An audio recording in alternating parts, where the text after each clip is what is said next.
themselves trapped in narrow alleyways or cul-de-sac, where they were mercilessly slaughtered. No one was spared, not even the little children, the sick and infirm, the old, the pregnant, the feeble.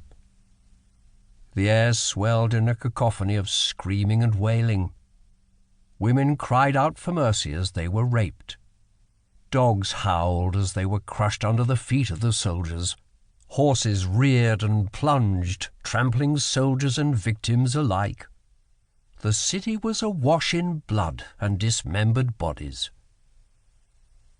Finally, the soldiers lit torches and set fires that would reduce the city to rubble. But before they left, they carried out one more shocking act. They ransacked the church of Notre Dame and stole what the citizens of Courtrai prized most: 500 pairs of golden spurs, stripped from the feet of dead French knights at the Battle of Courtrai 80 years earlier, treasured symbols of a great Flemish victory over the French that had been hung in the vaults of a chapel where they were celebrated every year with a magnificent ceremony.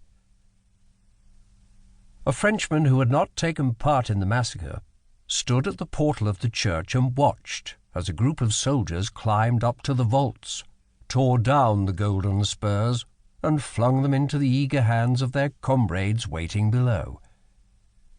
2 of the spurs fell close to this man. He picked them up and hurried away. As he was about to mount his horse, he noticed 2 children, a boy and a girl, huddled together near a burning house. The children were beautiful, and he knew the marauding soldiers would take them to be raped or sold into slavery. He lifted the boy and threw him onto the horse's back. Then he took the little girl in his arms, swung her up into the saddle, and galloped off. The terrified girl struggled and nearly slipped from his arms. The man whispered, "Do not be afraid. I am a friend."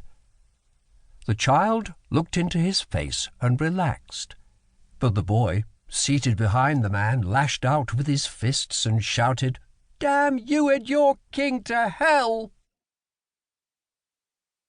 1. On the 29th of January, they assembled at the Royal Hôtel Saint-Paul for the marriage celebration. There were various masquerades, and they danced to the sound of musical instruments until the middle of the night.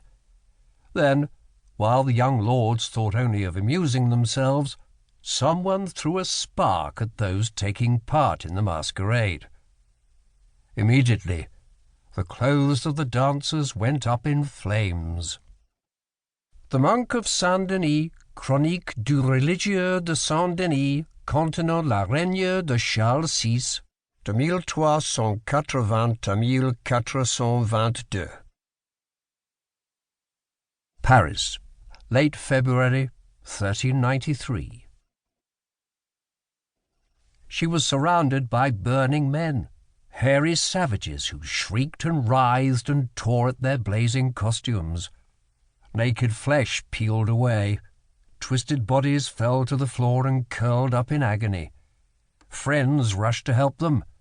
The flames seared their hands, and they recoiled, crying in pain. A little white dog howled as sparks reached out and transformed him into a glowing ember. Musicians high in the air dropped vielle, trumpets, pipes, and a bagpipe that squealed as it fell. The king's brother stood at the door holding lighted torches. Another torch flew through the air, landed at her feet and threw off sparks that ignited her gown. She plunged into a large vat of water. The water turned to blood, churned and spewed her out, along with the naked man who hurled bloody platters and goblets. Flaming knives and spoons spun around her head, setting her hair on fire.